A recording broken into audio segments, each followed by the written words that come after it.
Halo, dengan Sita di sini. Nah, sekarang aku mau cerita tentang hal-hal kecil yang bikin aku kaget selama aku tinggal di Korea. Ada apa aja? Simak ya.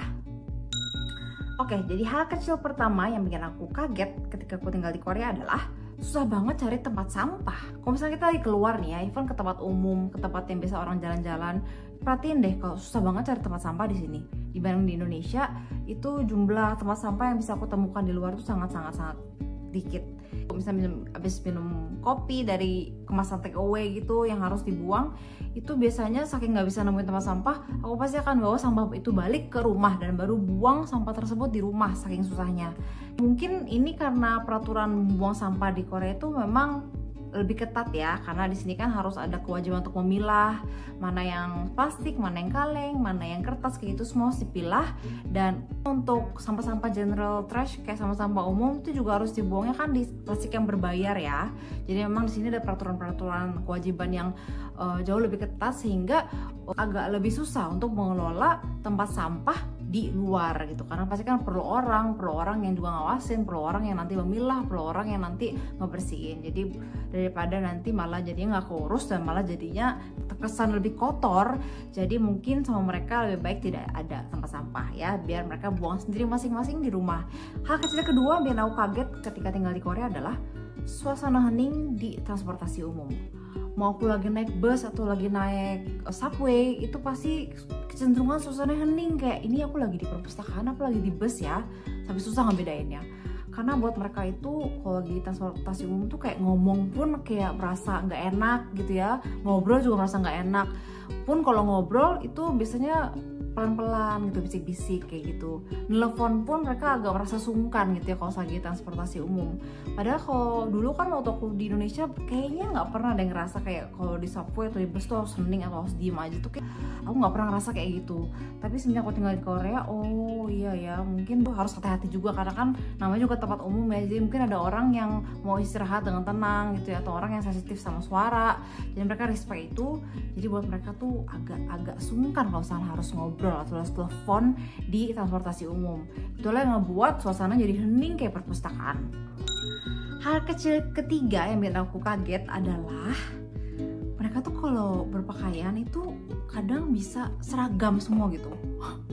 Even kayak lagi bukan di event yang semua orang harus pakai pakaian yang sama, bukan, kayak cuma lagi jalanan tempat umum gitu ya, lagi banyak orang, terus aku lihat ke sekitar gitu, kok semua orang pakaiannya mirip-mirip, warnanya juga mirip-mirip, kenapa ya, kayak janjian gitu.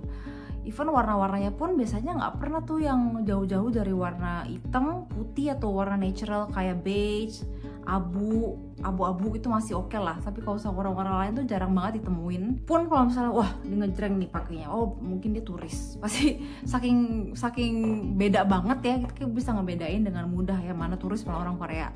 Mungkin karena di Korea itu kan lebih sensitif dengan tren kali ya. Jadi kalau misalnya lagi ada tren fashion tertentu nih, tiba-tiba semua orang berpakaiannya mirip kayak gitu ya. Jadi ya mungkin karena itu ya. Hal keempat yang bikin aku kaget, dan mungkin ini juga dirasakan gak cuma aku tapi teman-teman mungkin ada orang Korea, adalah orang Korea itu berani banget ninggalin barang-barang pribadi mereka di atas meja yang tidak ada orangnya.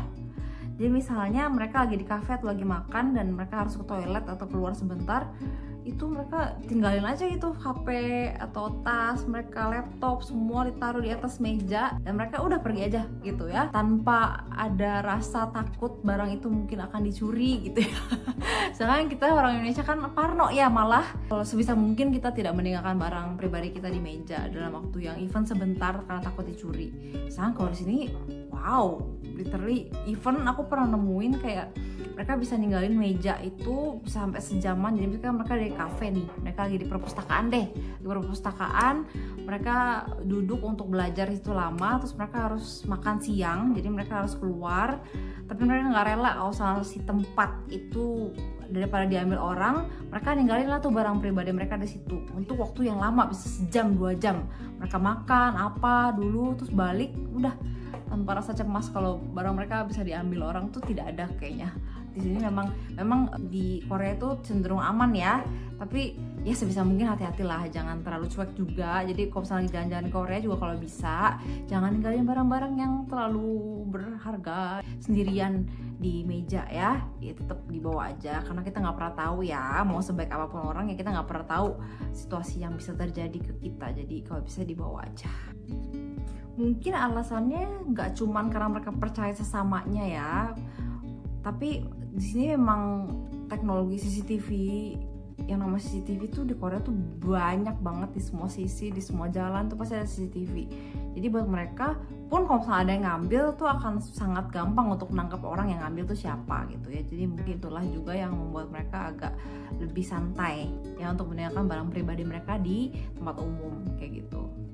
Hal kecil selanjutnya yang bikin aku kaget adalah ternyata orang Korea itu banyak yang sangat pemalu di awal. Kalau di Indonesia yang namanya basa-basi itu kita ahli banget ya yang namanya basa-basi, ya kan?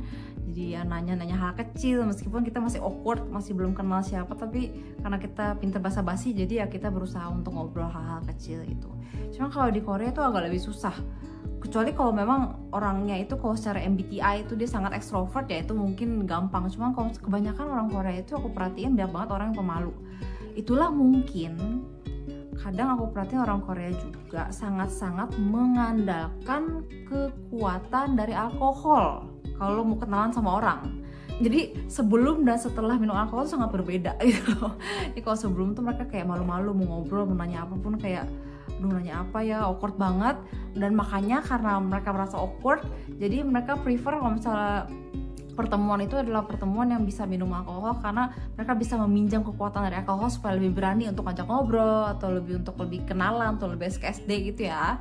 Itu yang aku perhatiin. Jadi mereka dibanding orang Indonesia, mereka mungkin sangat tidak biasa dengan basa-basi. Oke, jadi itulah hal-hal kecil yang cukup membuat aku kaget selama aku tinggal di Korea. Seru kan ya?